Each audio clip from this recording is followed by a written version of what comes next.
Ana Rodrigues, que mandou aqui um pix pra gente. O PCO é indispensável para os brasileiros. E aqui a produção separou por temas, para facilitar. E aí você pode, de repente... Eu posso fazer por bloco e você vê o que dá pra... O que já foi, o que dá pra... O que precisa ser respondido agora. Vamos lá. Um bloco sobre Lula e as eleições. O companheiro Renato Cabrini pergunta: podemos afirmar que, diante da dificuldade de derrotar Lula no voto, a burguesia pró-imperialista embarcou em sua candidatura e está preparando o terreno para derrubá-lo e governar através de Alckmin? Se a eleição é decidida pela Globo, não foi um certo apoio Bonner começar a entrevista com Lula dizendo que ele não deve mais nada para a justiça? Carlos Alexandre: por que a esquerda esqueceu como o golpe contra Hugo Chávez foi derrotado em 2000? Como convencer quem não quer votar a votar no Lula com chuchu? Luiz Preza: Rui, você acredita que o monopólio da desinformação poderia influenciar o sofrido povo e barrar a eleição do Lula? O que poderia ser feito para que isso não acontecesse? E o Felipe Rosendo: Rui, no caso da vitória do Lula, qual será a relação do STF com Lula e vice-versa? Olha, eu acho que a gente tem que se basear nos dados que são objetivos. Dado objetivo número 1. Burguesia, Rede Globo, etc, etc, etc, não está apoiando o Lula. Precisa observar bem as colocações do pessoal para ver isso daí. A entrevista não foi uma entrevista favorável ao Lula. Discutiu um tempão, não discutiu quase nada do que o Lula irá fazer, diferente da Simone Tebet. Discutiu o que aconteceu antes, como é que ele explica essa bandalheira, aquela outra bandalheira e tudo mais. Como o Lula é uma pessoa inteligente e ágil, ele se saiu bem nas respostas, né? Porque ele é liso, ele sabe fazer o negócio. Mas não é que a entrevista foi tranquila, foi uma entrevista, foi uma arapuca para ele, né? O que o pessoal mais ouviu é que teve corrupção. Ele acabou, né? Falou, teve corrupção, mas eu não sabia, papapá, essa coisa. Não foi uma entrevista favorável, não sei onde é que o pessoal está vendo isso daí. Então, a burguesia, né, recentemente um empresário do sistema financeiro falou uma coisa que há declarações que revelam bem o espírito do negócio, enquanto que outros ficam quietos, um ou outro fala alguma coisa. Um empresário falou: esse é o pior Lula de todas as eleições. E do ponto de vista do empresário, é verdade mesmo. Esse negócio direitista do PT, de botar Márcio França, Alckmin, Janones, todo o caminhão de lixo, é uma tentativa de suavizar essa impressão. Não é uma guinada à direita, propriamente dita, do ponto de vista do programa. Você vê que as declarações do Lula, elas fizeram muito pouca concessão a esse clima geral da burguesia. Ele falou que não vai, que o teto de gastos é errado. A burguesia não quer ouvir falar disso daí. Ele falou bem da Venezuela, de Cuba, da Nicarágua e tal, também não querem ouvir isso daí. As colocações dele sobre a indústria nacional, privatizações e tal, são todas ruins para a burguesia. Então, quer dizer, a burguesia não quer o Lula. Se o Lula, logicamente, veja bem, se o Lula ganhar, eles vão se aproximar do governo, para influir no governo. É o que a burguesia faz com todos os governos. Agora, se o Lula for colocar em prática o que ele está pensando, ele vai ter um atrito muito forte com a burguesia. Esse é o primeiro dado objetivo que a gente tem. Segundo, a eleição não acabou, né? Tem a famosa frase do grande filósofo corintiano, falou: o jogo só termina quando acaba, né? Todo mundo ridiculariza essa frase, que é meio esquisita mesmo, da maneira como foi formulada, mas ela é uma frase sábia. O que ele queria dizer é o seguinte: não adianta você esperar que o jogo está resolvido antes que o juiz apite o final do jogo. O jogo só está resolvido quando o juiz apitar o final. Né? Então, aqui o juiz não apitou nem o juiz acabou de apitar o começo do jogo. Nós estamos aqui nos 3 primeiros minutos de jogo. Então, pensar que o jogo está ganho a 3 minutos, se fosse seleção brasileira versus, sei lá, um clube qualquer aí, você pode falar, dificilmente a seleção vai perder. Mas não é assim. O Bolsonaro acabou de despejar 50 bilhões na economia. O voto do Bolsonaro está subindo. A Simone Tebet está fazendo campanha, os jornais estão levando. Pode aparecer um golpe sujo na eleição, por que não? Toda eleição brasileira tem golpe sujo, por que não teria nessa aqui? Em 2014 teve golpe sujo, em 2018 teve golpe sujo. Isso aqui vai ser a única eleição limpa do Brasil nos últimos 50 anos? Então, o correto seria falar, Lula está na vantagem, mas isso daí pode mudar. Seria se precaver contra isso. Eu acho que o PT está... A política que eles adotaram foi ir para a direita, né? Ou pelo menos, como é que se diz? Criar uma aparência de que eles estão indo muito para a direita para aparar um eventual golpe. Isso não vai... Burguesia não é trouxa assim. Né? Tem um monte de capitalista que é trouxa. Fez esses caras do Bolsonaro aí, a discussão deles sobre o golpe mostra que isso aí são todos golpistas, são diletantes do golpismo. Né? Se você vê a conversa, você fala, esses caras não sabem o que é um golpe de Estado, não tem a menor ideia. Ele fala assim, devia dar o golpe no começo do governo Bolsonaro. Quem disse que o Bolsonaro tinha condições de dar golpe no começo? Então, se você pegar a burguesia grande mesmo, os banqueiros, e principalmente o imperialismo, eles não são trouxas, eles não são bobos. Você pode fazer o que você quiser, né? Mas você não vai... Eu acho que ninguém tem confiança, nesse setor, ninguém tem confiança no Lula. Olhando o cenário internacional, eles teriam que se livrar do Lula. A burguesia está elogiando o Gabriel Boric, está elogiando o Petro, da Colômbia. Esses caras estão a serviço do imperialismo. O Lula não é o Gabriel Boric. O Gabriel Boric não é nada, na verdade. Não é ninguém, é um Zé Mané, um zero à esquerda. A burguesia viu a oportunidade e elegeu ele para poder controlar a situação. Ele é controlado pelo Partido Socialista, pela democracia cristã e tudo mais. E ele já entrou na eleição como um político que está ali para defender os interesses do imperialismo. Ele já falou da Nicarágua, ele só fala da Nicarágua, da Venezuela e de Cuba. É o discurso do cara lá, como é que chama? Do cara da Venezuela? Guaidó? O Guaidó. É um Guaidó no governo, você entendeu? O Guaidó também era um esquerdista parecido com o Boric, um pseudo-esquerdista. Então o Boric está fazendo esse papel aí. Ele está fazendo um discurso do Guaidó. Ele é uma pessoa que está no bolso, está totalmente controlado pelo imperialismo. Isso é muito evidente. O Lula não é assim. O Lula não deu nenhuma declaração que mostrasse isso. O que o Lula fez foi falar, não, o Alckmin, porque o Lula pensa, e a direção do PT pensa, se você arrastar o Alckmin por aí, como o mendigo arrasta um saco preto cheio de lixo, o pessoal vai achar que você é muito direitista. Mas o pessoal não é tão trouxa assim. O pessoal vai lá e fala assim, ele está arrastando esse saco de lixo para mostrar para mim que ele é direitista, mas não é verdade. Então, a situação é essa. O jogo apenas começou, a burguesia não quer o Lula.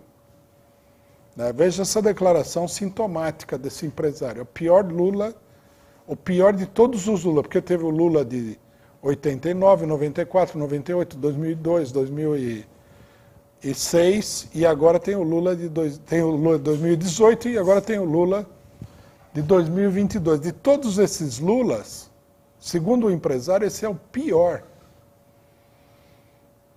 E o empresário está certo, porque o Lula, ele não é mais ele não é uma pessoa, como é que se pode dizer, que está experimentando o governo pela primeira vez. O PT ganhou 4 eleições, o cara já passou por uma prisão. Muita gente no PT não considera esse problema da prisão do Lula. Mas o Lula ele viu de perto o que a burguesia é capaz de fazer. Por pouco ele não mofou na cadeia para sempre. Ele sabe que ele foi libertado porque as contradições políticas são muito grandes. Quer dizer, é uma situação muito complexa. E, logicamente, por tudo isso nós mantemos a nossa posição. Tem que apoiar o Lula. Com Alckmin, Janones, Márcio França e o caminhão todo de lixo. Não é um fator essencial da situação.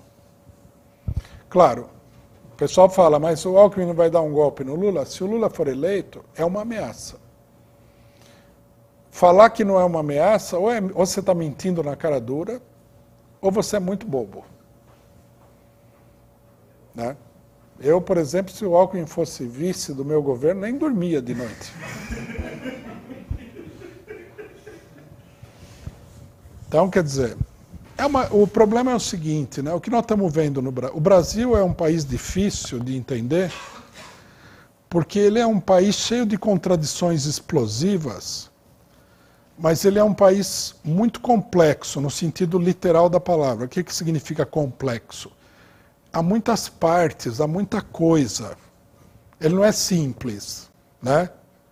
Por exemplo, você tem uma máquina, você tem um instrumento simples, um martelo. O martelo é simples. Agora, se você pegar um pilão hidráulico, é um instrumento bem mais complexo. O Brasil é pilão hidráulico, não é martelo. Então, a hora que o pessoal vai analisar, eles não conseguem ver as contradições, são muito profundas e muito explosivas, porque a hora que a máquina começa a funcionar, um monte de coisa entra em funcionamento, é difícil de você acompanhar todo aquele negócio. Né? É como se você pegasse aqui, mudando um pouco a metáfora, uma máquina gráfica. Ela tem um monte de peças, gira um monte de rolos, né? Tem uma peça que pega o papel, outra que puxa. É uma coisa muito complicada. Você não consegue ver tudo ao mesmo tempo. Você precisa ser muito experiente naquilo. Então, o Brasil assim, é uma máquina complexa. Então, o pessoal pensa que, como a máquina é complexa, as contradições não são, elas não são, como é que se diz? Explosivas, elas não são problemáticas. Mas não é verdade. As contradições são problemáticas, mas não aparecem claramente porque a máquina é complexa. O Brasil está vivendo uma enorme crise. Na verdade, o regime político brasileiro ele vive uma crise permanente. A burguesia consegue administrar isso daí, mas é uma crise permanente. Você vê, ó, considerem o seguinte, o primeiro governo, depois da ditadura, ele foi totalmente liquidado pela ação da classe operária brasileira. Ele foi varrido do mapa pelas greves. Chegou a um ponto tão ruim que o MDB, que tinha tido na eleição de 1988, maioria em ganhou praticamente todos os estados do país, o candidato do PMDB não era viável. E o candidato do PMDB era Ulisses Guimarães. Não era Simone Tebet, era Ulisses Guimarães, não era viável. Então aí inventaram a candidatura do Collor, que foi uma coisa totalmente, é um cenário de crise, total e completo. O Collor, fizeram toda uma operação para eleger o Collor, daí a própria burguesia teve que derrubar o Collor porque não conseguiu controlar o homem. Entrou Itamar Franco, que foi um governo muito louco. Lançaram o Plano Real, elegeram o Fernando Henrique Cardoso, que era outro desconhecido, num verdadeiro golpe eleitoral. Depois elegeram o Fernando Henrique Cardoso, de novo, em 98, quando o governo dele já estava praticamente liquidado. O governo Fernando Henrique Cardoso, privatizou um monte de coisa importante e tal, e foi uma crise generalizada. Aí a crise foi se acentuando de uma tal maneira que tiveram que aceitar o PT, que nas 3 eleições anteriores, o pessoal tinha dito que se o Lula fosse eleito, 10 mil empresários iam sair do Brasil. A chantagem tinha sido enorme. Aí falaram, não, não tem jeito, tem que aceitar o Lula. Aí o Lula escreveu a carta aos brasileiros e tal. A hora que eles foram tirar o Lula já tinha tomado conta do negócio lá, se elegeu a Dilma, elegeu de novo e o pessoal, desesperado, não sabia o que fazer. Tiveram que dar um golpe de Estado. Então, quer dizer, é um país onde as contradições são muito profundas. E essa eleição aqui, sob a aparência de que está tudo andando tranquilamente, com exceção do Alexandre de Moraes e os bolsonaristas, é, na verdade, uma enorme crise. E vamos dizer o que é verdade. O resultado dessa eleição, para a burguesia, só pode ser uma crise. Se o Bolsonaro ganhar, vai ser um governo de crise. Se o Lula ganhar, vai ser um governo de crise. Se ganhar Simone Tebet, vai ser um governo de crise. Se ganhar o Ciro Gomes, porque eles se improvisem no meio do caminho, também vai ser um governo de crise. Quer dizer, a situação é tão ruim que vai ter crise de qualquer maneira. A gente tem que ver o panorama político brasileiro desse ponto de vista. Aí, o que acontece, né? O pessoal, vocês imaginem nessa situação, como é a situação dos grandes capitalistas brasileiros. Eles que gostariam que a Simone Tebet fosse eleita. Eles montaram um plano para eleger essa mulher. Eles ainda não colocaram em prática esse plano. Mas pode ser que no meio do caminho o cara olhe e fale assim, não vai dar. Né? Por exemplo, nós, no Congresso do Partido, nós fizemos toda uma análise do golpe de Estado e da eleição de 2018 e tal. E a gente mostrou o seguinte, que na eleição de 2018, um setor da burguesia tentou trocar a candidatura do Alckmin, que era a candidatura preferencial deles, pela candidatura do Ciro Gomes. Mas não conseguiram organizar bem essa manobra, fracassou tudo. O Bolsonaro não era o escolhido da burguesia. Está claro agora, depois de 3 anos do governo Bolsonaro, está claro que isso é fato. Quer dizer, a quantidade de problemas que apareceram na hora de colocar em prática tudo isso deve ter sido enorme. Né? Por exemplo, eu imagino que o pessoal chegou no Bolsonaro e falou, você tem que renunciar porque o Lula vai ganhar. E eu acho que os bolsonaristas falaram assim, ou a gente ganha, ou todo mundo perde. Eu acho que eles pagaram para ver o que o pessoal ia fazer. É a minha tese. E aí os outros olharam e falaram, não vai ter jeito, ele não vai desistir. Se a gente apoiar uma outra candidatura junto com a dele, ganha o azarão do Haddad. Que também é ruim. É ruim por quê? Porque o Haddad é ruim? Não, porque o Haddad é ligado ao Lula, ao PT e tal, eles não queriam nenhum tipo de política dessa natureza reformista nem nada. Então, é muito complicado. A gente tem que acompanhar cuidadosamente o jogo. O pessoal que fala que o negócio está todo resolvido, o PT já ganhou e tudo mais, a gente tem que entender uma coisa sobre eles. Eles sempre falam isso. Na eleição de 2018, eles falavam, o Lula vai ganhar. Se o Lula concorresse, ia ser difícil de o Bolsonaro ganhar.